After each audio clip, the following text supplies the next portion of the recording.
यारो, थोड़े दिन अगर सुख से जीना चाहते हो तो एक ही इलाज है,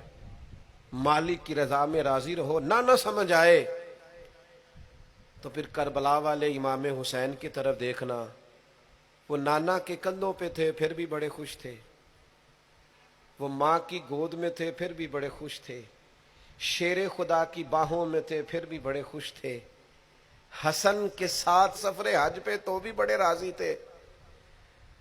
और जिस दिन रजब के महीने में मदीना छोड़ रहे थे तो उस दिन भी कह रहे थे, मालिक मैं तेरी रजा पे राजी हूं। और हुसैन इब्ने अली रदी अल्लाह ताला अन्हु ने हमें ये मेयार दिया है,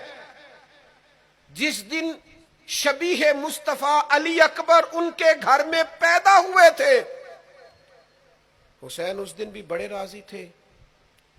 और जब अल्लाह अकबर कह के जख्म खा के जनाबे अली अकबर घोड़े से जमीन पर तशरीफ लाए थे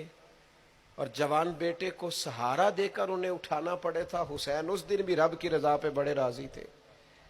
और जब छोटा सा बेटा उनकी गोद में उसकी सांसें उखड़ रही थीं तो इमाम अली मकाम उस वक़्त भी अपने रब की रजा पे बड़े ही राजी थे। हद हो गई, जिस गले को महबूब चूमते थे उस वक़्त भी हुसैन राजी थे। और जब उसी गले पे खंजर चल रहे थे